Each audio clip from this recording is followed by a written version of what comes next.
pompadour action today. Oh, yeah, he's here. Hello, how are you doing today? Hey, I'm doing good. Excellent, excellent.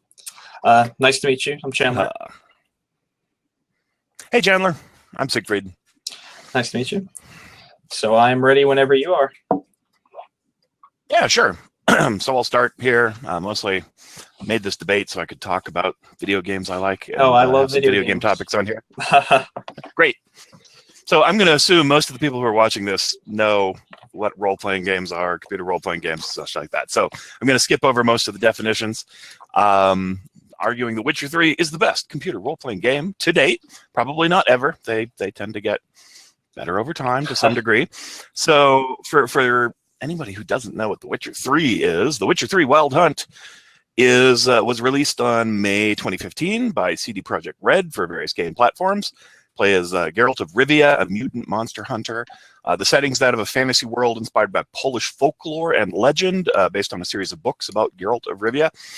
Themes of the story include romantic love, family, end of the world, coming of age, war, moral consequence, and collectible card games.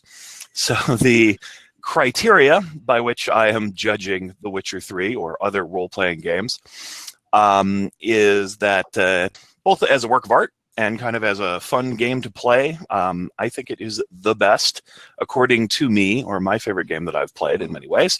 There's older games that have a special place in my heart, but really thought Witcher 3 was quite stunning. So if other games are brought to bear, we will try to compare and contrast and see in what ways they are better. Of course, it is value judgment, so people will vote according to their heart as much as whatever I say. Just to establish that it is at least in the running for such a title, it got a bit of critical acclaim. It got more than 75 major awards, including dozens of Game of the Year awards the year it came out in 2015. And it got a few in 2016 as well, and some in 2014 when it hadn't come out yet, because game developer magazines are like that. They like to give awards to games that don't exist. So the Metacritic scores for the different platforms between 91 and 93%. Got 93% on PC. That puts it at about number 7 on the all-time Metacritic ranking, and only about 2% behind the very highest rated game, which was Baldur's Gate 2, Shadows of Arn, something along those lines, which is a very good game, but not as good in my opinion. So let's talk a little bit about some of the qualities. It's got craftsmanship. I'd say the scale and quality of Witcher 3 as a work of art in the gaming field is perhaps unparalleled to date. So that is one of its great strengths. The quality of the graphics was pretty much jaw-dropping in 2015 when it came out, especially on the PC platform. Maybe a little bit less so on the consoles, but so it goes. Far better than most of its serious rivals in the top echelons of the CRPG world. Retail, it's got lots of cool things everywhere you look. Very few repeated environments, textures, or character models, or that sort of thing. There's some furniture that gets repeated here and there, that kind of thing. But pretty much everywhere you go in the world is kind of a unique and interesting place of its own. Not a lot of cookie-cutter action going on. And it's pretty big. It's a pretty broad game. You can go into a lot of places. Writing is really incredible in there. We'll talk about some of that under the concept of gameplay, but the scripts were crafted both in Polish and English, not translated back and forth, but kind of written in both languages at the same time, based on the best-selling Witcher novels. All the characters really vibrant and unique people in the game. They got a lot of depth to them, multi-dimensional, conflicting internal motivations, relationships between them. Mythology of the world is very deep and presented naturally through as you play the game. You learn about the monsters and the history as you go along in the story. It contains more than 450,000 words of spoken dialogue, all of it really well delivered by very talented actors. Music for the game was done with original compositions performed by world-renowned Polish orchestra, and as well as using folk instruments of kind of archaic Europe to fit into the theme. So very cool that way. Just lots of artistry, creativity. There were some big battle scenes where they, pretty much like a movie, they set up the whole battle scene in order to capture the audio. All the actors are wearing medieval helmets and running around. There's arrows being shot, stuff like that. So they really went all out on that. Gameplay elements are great. I'll talk about those a little bit more, but I'll just say that I love the characters, love the NPCs, some really powerful storytelling, great combat mechanics, but I'm going to give my opponent chance to talk a little bit before going with that. Absolutely, and I love the RPG genre. I think it's one of the best. And I have played The Witcher 3. It's an excellent game. I can't argue. I can't even bring up a fault about the game. But I think it's very. We have to be very particular when we're talking about RPGs on computer, right? Because that industry is very competitive and has been competitive for years. And so when I think of best computer RPG, the first thing that comes to mind is going to be the World of Warcraft industry, right? Blizzard's dominated the industry. If you judge an RPG, when I think of RPG, it's all about decision making and amount of content that brings realism to the world, right? Almost infinite possibilities. And when I look at that, if you compare the amount of quests, which is normally what an RPG comprises of, The Witcher 3 only has about roughly over 300 quests to complete in the game, including 50 main quests and about 270 side quests. If you compare that to a game like World of Warcraft, which has been in development since 2004 and has continually been updating and adding quests, they have over 6,000 quests, not including daily quests that are repetitive, 6,000 individual quests that are span thousands of different storylines. And so I think The Witcher 3 is a phenomenal game. It just lacks some of the components that would make it the best in the genre, mainly just how the world is set up. You said that, The Witcher 3 is a vast world and, there's a bunch of different things and a lot of diversity. If you take the entire game size of Witcher 3 and you compare it to the base NPC or character model in the game, it's going to range about 52 miles compared to the character size. That is about the size of 2 continents in World of Warcraft. Not only that, there's 4 continents on the main planet, along with other planets they have developed in the game. So there's just a lot more content there. If you mentioned, how much money, and that's a critical acclaim, and it is once again a phenomenal game. It capped at 250 million in March of this past year, is what I was able to find. And World of Warcraft, just not including their RTS games, but just the World of Warcraft itself, is made over $10 billion in revenue. And I do understand, they are monthly subscribed, and so that's going to play into an aspect of it. But getting people to commit to a game over the course of, we're going on almost 14 years now, is a very difficult thing to do. Very difficult indeed. And it just dominates the industry. So many other RPGs have tried to get in this industry, and they just can't get into it on the computer aspect alone, because World of Warcraft has just done such a phenomenal job of this. They've gone so into depth on tiny details like languages, not being able to understand people of opposite factions, and just so much character development and design that other RPGs don't give you nowadays. And so I think The Witcher 3 lacks some of those elements that other things, not just World of Warcraft, but even just other RPGs, just do such a great job of nowadays. Cool. Yeah, World of Warcraft is quite an achievement of game design, especially. I mean, it's a very addictive game, and it's entertained millions of people for a very long time, which is quite an achievement for sure. And there's no comparison in scale. World of Warcraft is vast compared to The Witcher 3. Because one's a standalone game, the other's an MMO. So there's a little bit apples and oranges, but totally fair comparison based on our topic up here. So I'll have to address that. So I have to concede on scale. That's a beating right there, and there's no way The Witcher can compare. Now, I don't know. I'm gonna guess too that probably more actual time went into creating World of Warcraft with all the expansions and all the years of maintenance and updates. Right.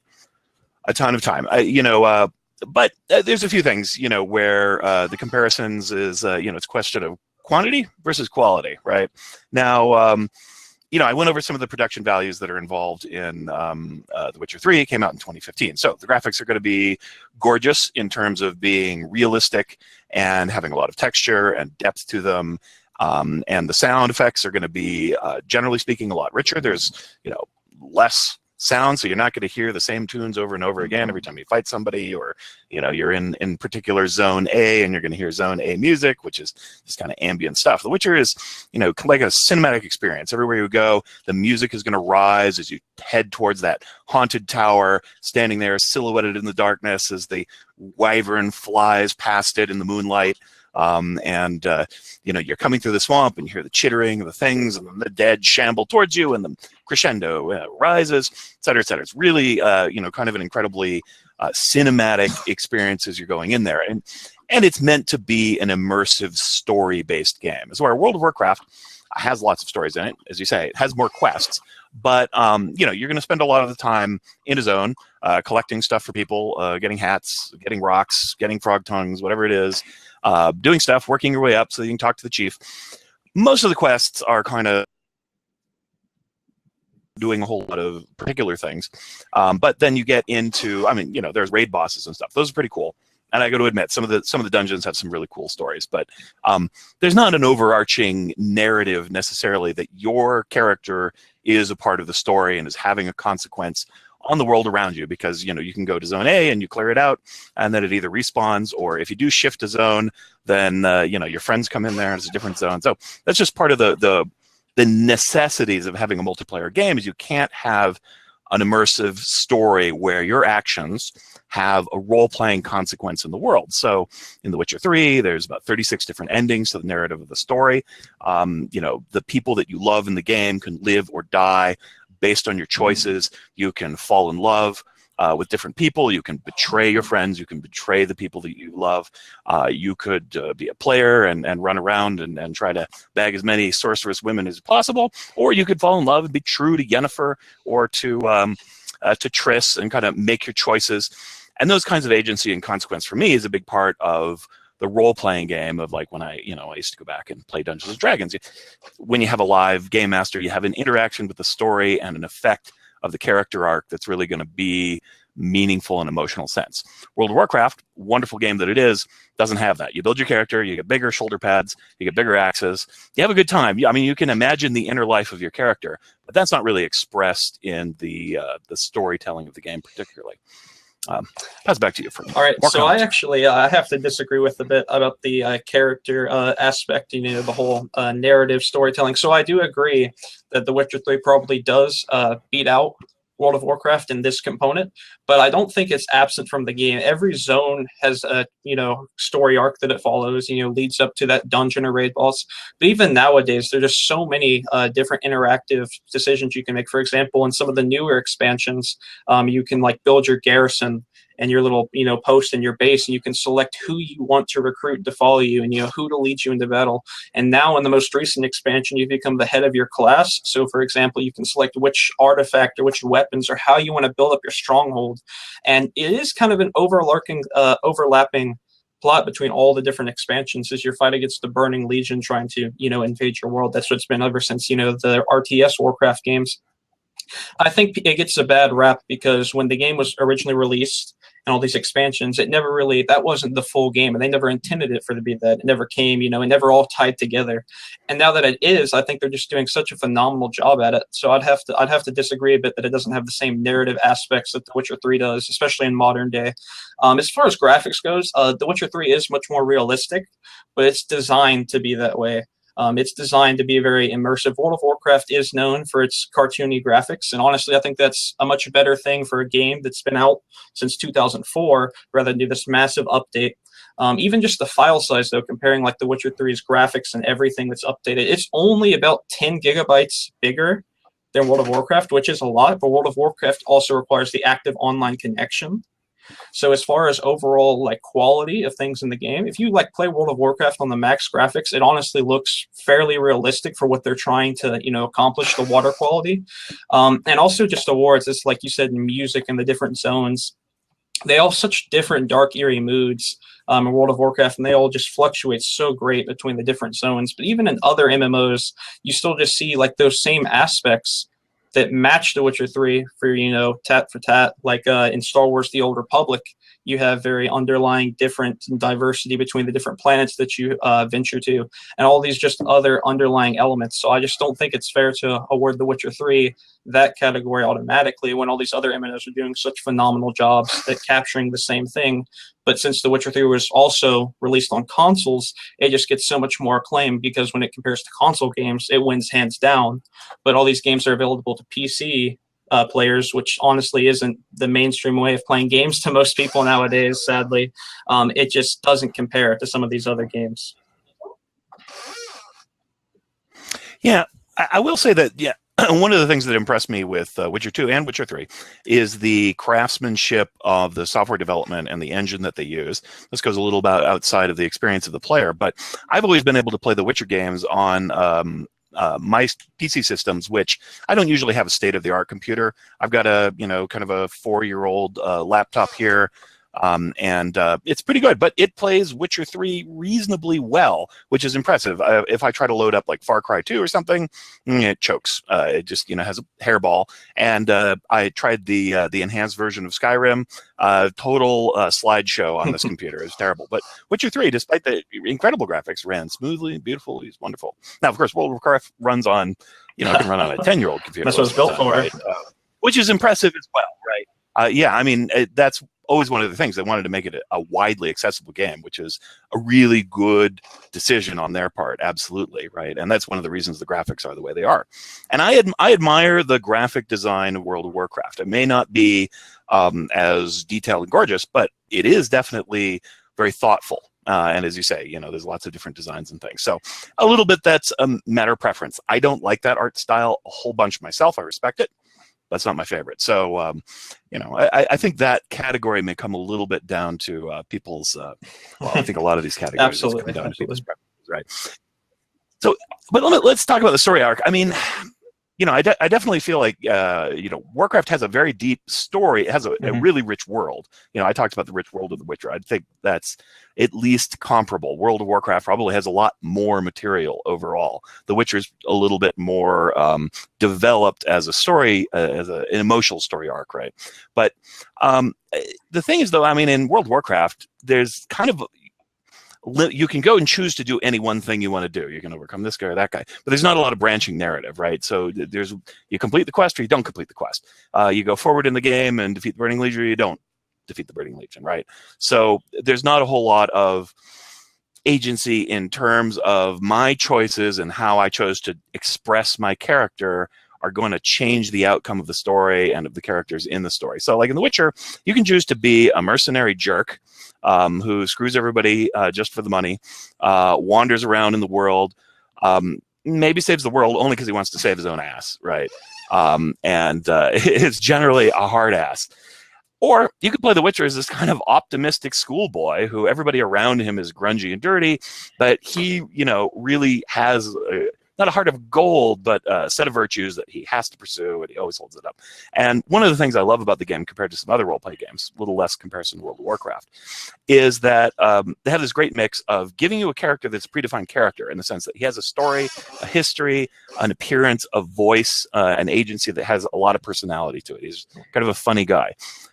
Yet, in the writing of the game, they really let you decide what kind of a person Geralt is as far as his moral center and how he feels about other people and how he treats other people, which makes a big difference, even though kind of the surface personality is already set, and that gives of the character and the way other characters interact with it, but you can really determine the fate of those relationships and of his kind of attitude to make it your own. And I think that's a real neat hat trick that a lot of games have a hard time with. Either you make a character from whole cloth, and it just doesn't plug into the game world particularly, or you're playing a character that's just sort of predefined for you, and your choices don't really impact who they are. They're always the hero of the story in the same way. Yeah, I agree. I definitely think there is something to be said for having a character that's somewhat predefined and then getting to, explore that character in your own terms and, self-discovery in a sense. But even other MMOs still do an excellent job of that, like Star Wars The Old Republic that I mentioned earlier. Every decision you make basically from your starting zone impacts the entire game story arc and how you decide to play the game. And it changes your relationship with all the members of your crew and everybody you encounter, and eventually the ending. There's tons of different possible endings, and actually most MMOs now also choose that multiple different endings, like South Park Stick of Truth, another game that's come out recently, which is a very just regular cut and dry turn-based MMO, with some funny comedy, but in the end uses that, customization to bring out different endings. So I don't think that's something that The Witcher 3 necessarily stands out as doing. It's good that they did it, but I don't think that it's necessarily special that they did it, because that's just basically a requirement for most, RPGs nowadays. Going on what you said about how, you kill the guy, you don't kill the guy, there's no progression in WoW. I have to disagree once again because now, especially as the game's progressed more and more, your character does take on much more of like the commander, the hero, the leader, and so there are decisions you can make about, do you, tap into this dark power, and kind of corrupt your morals a bit to try and defeat your enemy, or in story, do you allow the horde back into your city even though they betrayed you before? And there's so much overlying lore and characters and just this like rich, different sense of diversity across your world. You can't communicate with this player because these very specific things that all make sense. And I feel like games like Witcher 3 just appeal to the wow factor, not like World of Warcraft, but the awe factor, I guess, by just not really trying to go too much in depth in that because it's inconvenient to players. But in a way, like not to go so much in lore, like another one I think is very guilty of this is the new Shadow of Mordor and Shadow of War, the Lord of the Rings games, where they just don't really care about their own lore as much, making the character feel powerful, and just having fun, which I think WoW is also incredibly fun, even though it sticks by these rules. And I wish more games would dedicate to that, the finite details. Yeah, I played a little bit of Shadow of Mordor recently. I got it for like $3 on a Steam sale and played a bit. And yeah, also a beautiful game and a lot of fun, but it does have that like, boy, I thought I was in Middle Earth. Maybe not. Kind of thing going on, right? Golem's leading me, breadcrumb trees and magic mushrooms and stuff. But neat game. But yeah, a little strange in the story context. Speaking of story context, I mentioned a little bit before, but one of the things I think is great about the Witcher series compared to other games is it has a little bit of a mature slant to it, not in the sense that that there's just women and sex in the game. That's certainly been in other games too. But there's a kind of a richness, especially in Witcher 3. Now, Witcher 1, you could collect topless pictures of the female characters that you could seduce, right? I thought that was kind of fun, but it was also a little juvenile and cheesy, right? Witcher 2, they got rid of that, and they made it a little bit more of a story game and a little bit more rich in the world and details. And Witcher 3, I think they really kind of dialed in the writing, and it has a wonderful mix of different thematic things that you don't find in a lot of games. It has a romance, and you can romance multiple characters, or you can kind of be a player. So it's got that kind of interest going on in it, which you only see in a small subset of games. And it's handled a little bit more maturely in Witcher 3 than in Witcher 1. But you also have a lot of relationships with family. The character Ciri, who you play a little bit during the game, is the Witcher's daughter, essentially, kind of an adopted daughter, and he's a complex settings and relationships with her. And over the course of the game, you have to really decide if the Witcher is going to be protective of Ciri and fearful for her fate in the world and try to shelter her from danger, or are you going to be the kind of father that sends her out into danger, maybe to her own death, but you're going to try and let her develop her own skills and sense of self as she goes forward. The in a story game that you don't see very often, mother and child, father and child relationships, and that dynamic, and then you've got the whole. There's a lot of friendship inside of The Witcher. The Witcher's good buddies, Zoltan and Dandelion, are both his friends, but they're not steadfast allies who just follow him around like chickens everywhere he goes. They've got their own agendas. Dandelion's kind of always getting the Witcher into trouble, is off doing stuff, and thinks he's wonderful all the time, and he doesn't do what the Witcher tells him. And Zoltan's a foul-mouthed sailor who is also getting into trouble of various kinds and making life hard for the Witcher. Sometimes helps him up, sometimes makes life difficult. Same goes for his love interest, and even his enemies are people he knows. He has relationships with the bad guys in the game. Sometimes he has to ally with them, sometimes he has to go against them. He has to make these decisions. Really a rich, much more adult and satisfying interaction of story compared to the usual sort of hero slices bad villain who has demon power, right? I know that World of Warcraft there's a lot of interesting little quests here and there. I have not played the game as much as you have. I was a starter guy on a Tauren character. I didn't get super far because I'm not very good at that. Yeah, and that's a gameplay preference. I do not like grinding in games. I want to constantly be progressing as I go through the story. So I'm going to go through the story and level up as I go, and never have to stop and go fight 12 more whatever they are, and it makes me fall asleep. that just has to be part of MMO games. And I know World of Warcraft has moved a little beyond that, because the bigger the game gets, the less they have to do that Absolutely. with you. And so that usually improves those games over time. And I played it back, I think, one expansion, so it was still kind of grindy back in the day. But I prefer that kind of gameplay. I'll let you talk. One comparison I think where your game may have a bit of an advantage is mechanics.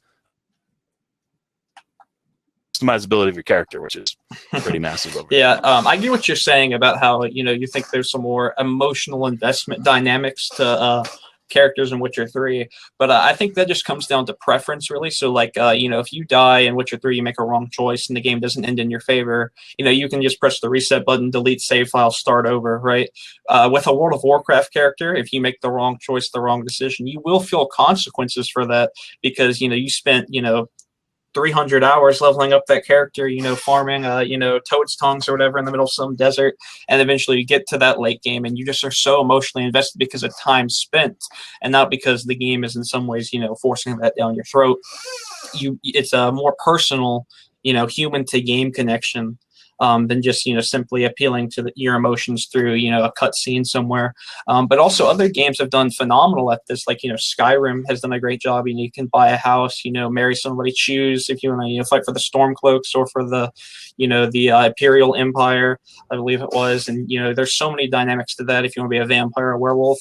And so I think The Witcher 3 is an amazing game, but I just think there's other games that do just a good job at all of its elements. And so I'm really just looking for the part of it that you believe pushes it to be the best computer game in the RPG genre, because, you know, other games just capture such great elements of The Witcher 3, and some outdo it in most categories. So I think it's phenomenal. I'm just curious about why you think it's the best of any in the genre. Well, my focus so far, and I think it's got three sort of pinnacle achievements that are really hard to match. One is the graphic, sound, artistic presentation of the game as a whole is incredibly rich, took an incredible amount of craftsmanship and challenge in order to make. Skyrim's a very lovely game, but it's really not quite as pretty unless you get all the little custom add-ons that people have made for it over time, and then it chugs my computer down to a slideshow, so maybe I can't really compare it on that quality. But the craftsmanship between the music and the gameplay and the graphics is pretty hard to match. Some games come kind of close, but pair that up with the incredible characters and storytelling aspects of the game, the maturity and the depth. I mean, you can play Skyrim, but it's got that thing where you make a character. Maybe he's an elf knight, maybe he's a guy warrior. Nobody knows who he is. He's just a refugee. He doesn't form relationships with people. He goes around and he kills different people. So maybe you decide to ally with somebody, but you're just a mercenary agent who killed all their enemies and took over a castle. They don't love you. They don't fear you. They don't come to know who you are as a person. But Geralt of Rivia is a character in the world that many people know, understand. He has a reputation that he can either uphold or throw in the toilet. You know, as you go through the game, these characters react to you emotionally. They get angry at you, or they get sad that you've hurt them. That doesn't happen in Skyrim. Nobody cries in Skyrim. Nobody, you know, the only rage is, I will destroy you. You know, I mean, I love that game. It's a great game, right? It's wonderful because it's a huge world to explore. And it's a very interactive world. You can put buckets on people's heads and steal things and stuff. But that kind of thing also can take you out of the game. It can break immersion. And that's, you know, Witcher 3 is about story. I love story, kind of first and foremost when it comes to role-playing games. The epic journey, the middle, the beginning, the end, all that, just kind of incredible. And boy, I had three things, and that's two. So I think I'm kind of conflating story and characters here, because those two things, the story is really rich, and then the characters are just brilliant characters: Dandelion, Trish, Zoltan, Yennefer, Ciri, Roach, and there's a lot more, and just, you know, weird new characters that show up in the game. There's these three hag sisters that you fight in the swamp at one point, and the whole storyline surrounding them, and it's enslaving children's souls and doing it's amazing. And when they finally make their appearance, they're so incredibly weird and evil that just sent chills down my spine. And I'm like, oh, what an epic moment. And I'm right there, you know, I'm kind of part of this story. And that's really what does it for me. I would rather, I mean, it's me. I would rather play 8 short games than one game that's 8 games long. That's just kind of my nature. I like to play short, discrete, and I think that's why I like story so much. Now, mind you, I probably spent 150 hours playing Witcher or something like that. I tend to just crawl through, and explore everything that's in the game. As well. Also, it has Gwent, which was a little mini in-game inside the game that proved to be really popular. They made their own game Gwent now that you can play. It's kind of now I play the Warcraft card game myself. I play it myself as well. A lot. Yeah, Hearthstone. There, I play Hearthstone a lot more than I would play Gwent. But Gwent was a amusing comedy element that everywhere The Witcher went, this great hero, this badass monster fighter, he'd be like, "So, you got any Gwent cards?"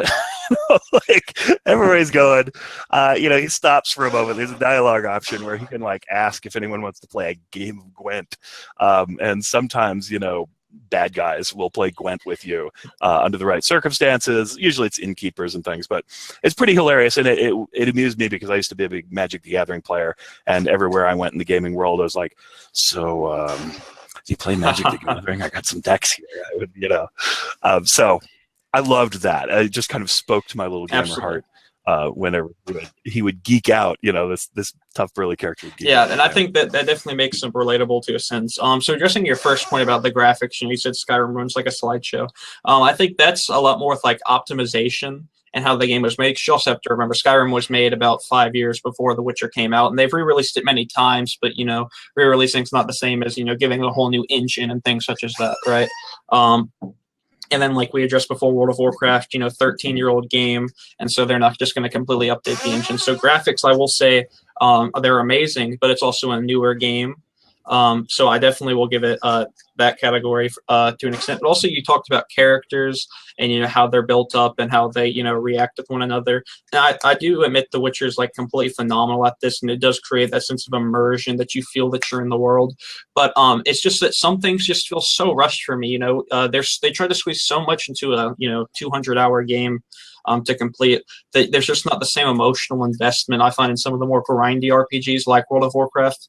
For example, spoiler alert, in this expansion of WoW, the main king of the Alliance actually dies on the battlefield saving his men. And after, you spent the past 10 years, getting quests from that king and, doing whatever, you're just so much more emotionally invested, when he gets killed by the main bad guy than, some random person you met when you started The Witcher 3 about 2 hours ago that got killed somewhere that your character is supposed to have known for years and a long time, compared to somebody you've actually, in a way, known for years and a long time through grinding and through that immersion of World of Warcraft. Since the game's gone on for so long, you actually do develop somewhat of a connection with these characters. And there are some quite touching and sad moments in World of Warcraft and other MMOs and RPGs that have just gone on for so long. And I just wish The Witcher 3 would have taken more time to stretch that out, because once again, they try to just squeeze so much into that game that I feel like in times it just felt a bit rushed to me personally playing through it. Yeah, it's true. I mean, I will say that the arc of the games, there's 3 of these Witcher games, and you can also go and read the books, of course. And, so there's kind of more of the world that you can get involved in that sense to lengthen it out. But it's fair criticism. WoW has more content, and you can spend a lot more time playing it, for sure. Time, right? Right, yeah, exactly. So, we haven't talked about the multiplayer aspect of WoW, of course, which is going to be engaging in a way that you can't have with Witcher. You can get on the fan forum boards and you can gush about how pretty Yennefer is or something, right? But you can't really play the game together. Exactly. So that's definitely something it doesn't have. You bring up an interesting point, and this is kind of neither here nor there for the debate, but I always like to add interesting ideas. 2 of them, actually. So first is, you describe how you've become attached to a character in the game, and over 10 years, and then you see him die in the course of the story elements, and it has a big emotional impact. I talk about The Witcher and how it's crafted with the writing, and it, pulls at your heartstrings and stuff. But you pointed out, I mean, there's going to be some of that in World of Warcraft, but part of it's your own emotional attachment from just the experience of being there, right? And I think with all games, as gamers, especially role-playing games, we bring to the game our own ideas and our feelings, and they get, invested in the pixels, you might say, right? Absolutely. And so our own spirit and heart kind of becomes a part of the experience. And that's, you know, for those of you out there who might not know what it's all about, that's part of it, right? It becomes a personal experience that we've had in our lives, and it becomes meaningful. Even back when I used to play games with little blocks and pixels that deep, deep, deep, deep, deep, you know, you had to go look in a book to see what those things were supposed to be.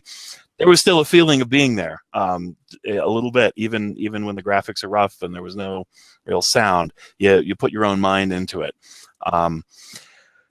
Although I will say, you know, my philosophy of judging games is better over time, especially when it comes to graphics and immersion and things like that. One day we'll be, you know, have the 3D headsets sooner than we think, like real life. Yeah, it'll be amazing, and you know, we'll have to look back at you know, some very old you know, Curse of the Azure Bonds or something in a little block video game, and you go, well, look, we can't really compare them, right? The new game is obviously much more of an amazing experience. Does that mean you don't love the old one? No. Does it mean it was you know, the people who made it had less ingenious ideas? No. It's just that the craft, any kind of craft, gets better over time, and each successive generation of developers and game designers are going to add, and it's almost inevitably going to improve. Now, there's some games that manage to kind of, you know, stake their flag, and it takes many years for anybody to try and knock them off. Now, certainly, World of Warcraft is a good example. Lots of competitors to World of Warcraft, and it did kind of, you know, it knocked, say, EverQuest off of its throne. That's pretty much who reigned before World of Warcraft game. And in fact, so many people tried to defeat World of Warcraft that that industry, that form of game, the massive AAA MMO, is kind of dead now because so many tried, and there's so many corpses on the field, right? Absolutely. That it's like Vlad the Impaler. They see the bodies and they're like, no, we'll go make a free-to-play game, right? Forget this, right? So I do think that is impressive in that sense. Witcher cannot claim that kind of legacy, partly because it is still a young game in many ways, and others are trying, right? There's a lot of good single-player experience RPGs out there for sure. So we'll have to see how it holds up over time. But I will give WoW that it was a genre master in its field. Monopoly and just about, yeah, laid low. Now, I liked other games. I played Dungeons and Dragons online. I think, you know, maybe half of one WoW server is about how big the entire population of that game is, right? But it just depends on what you like. But it's very impressive in that regard. Yeah, absolutely. Something we didn't talk about much is also just like you mentioned slightly, like the MMO aspect of WoW. So that's something I think that you know, I really wish Witcher had. With, you know, it had such a great story element and everything. I wish it had more of an online. I'm not sure how to fit in with the lore, but much more of an online element. Because in WoW, you fight a raid boss, you know, you need to defeat him for whatever reason. You have to coordinate with, you know, your raid members, and you know who's going to stand where and who's going to heal and do what and whatnot. And that's just something that's kind of missing from Witcher 3. You know, you play the game, you beat the game, you know, you make some decisions along the way, and you're this powerful person that's just taking everybody down, but you don't really feel like cooperation with other people in your world. There's no like obstacle there because you're kind of playing through the game. You're like, okay, eventually, you know, you're going to get to the end and win. But in WoW, it's like you don't necessarily have to win. Like the end, you know, the end boss of an expansion, you don't necessarily have to beat him. You have the choice just to sit in your base or to go somewhere and farm gold and not have to beat him. There's nothing pushing you in that direction, but it is available if you'd like to do it.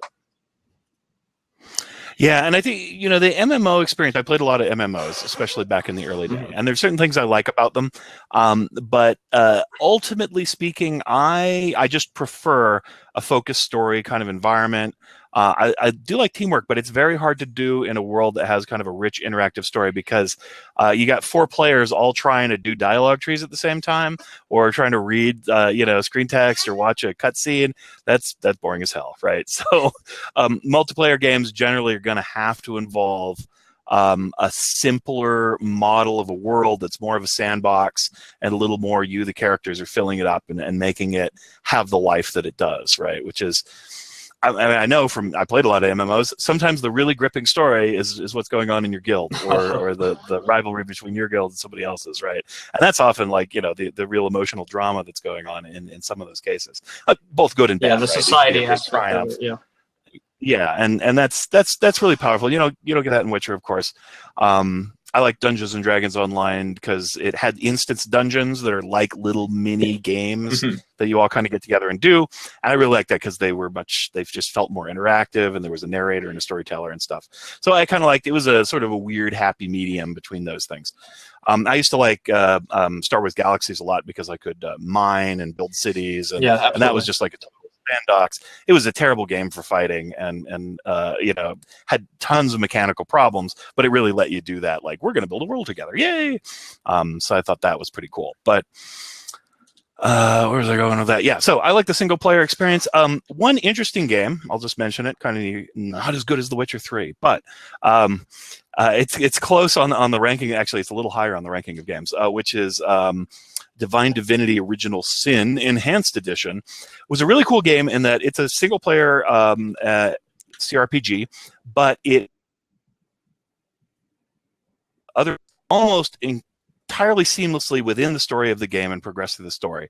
And it's designed so that the dialogues that you have with NPCs can involve more than one player character, which is really cool. So I played it with my wife, and so I would start a dialogue, and then she would jump in with a quip and kind of change the direction of the way that the dialogue was going, and then I could jump in, and we could sort of manipulate you know, each of our characters' strengths in the dialogue thing and go through. Really cool. And the whole story aspect really, the way they wrote it, it works really well with one player, or it could work really well with up to 4 players, kind of being part of the story, which is pretty cool. I'm playing the sequel now. It's a lot like that. Pretty good. But, you know, as neat as that game is, it has some really cool combat.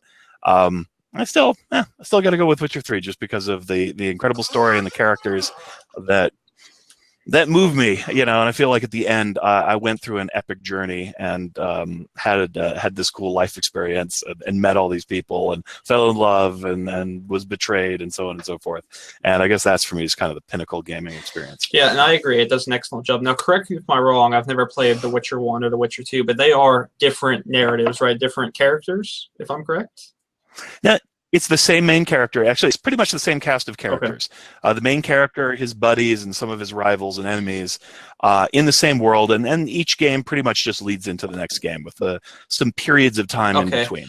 So my main thing with this, I believe this would be the case, you know, experiencing games, but your decisions do not actually transfer from game to game, if I'm correct? That's largely true. Because I know Mass Effect went to large, you know, links to make sure that you could do that. But in something like WoW that's constantly being developed and it's one source game and they just add on to it, your decisions that you make at level 30 will carry you all the way until your level 110. You know, you can always go back and change it to some extent, but you're basically, that character development is going to lead up all the way to the top, not just, you know, do this story, capped there, wait for them to release a new one, and basically start over in a sense as far as how the character develop. You don't get the ultimate say in how that character ends up in the end. You just get a say for that specific game title. Where something like WoW that's not going to have a sequel, you know, mainly because the MMO genre is dead to an extent, but that's something they're just going to keep adding on to, really allows you to create your own story arc and decide how it all ends. Do you retire to some little, you know, place somewhere in Northshire and just farm gold for the rest of your days? Or are you in the front lines trying to fight the Horde in a battleground and, you know, get these resources for the Alliance capital? You really get to have a say in how your character ends, not just, oh, you beat the game, you know, there's the credits for all the people that made it, and then you have to wait a few years until the next iteration comes out. Indeed. Well, I think I've kind of summed up my my love and enthusiasm for the game of my choice. So I will retire from the field here, having had a valiant fight with my opponent. My Thank pleasure, you very much. That's great. RPGs are great. Have a nice night, sir. Yeah.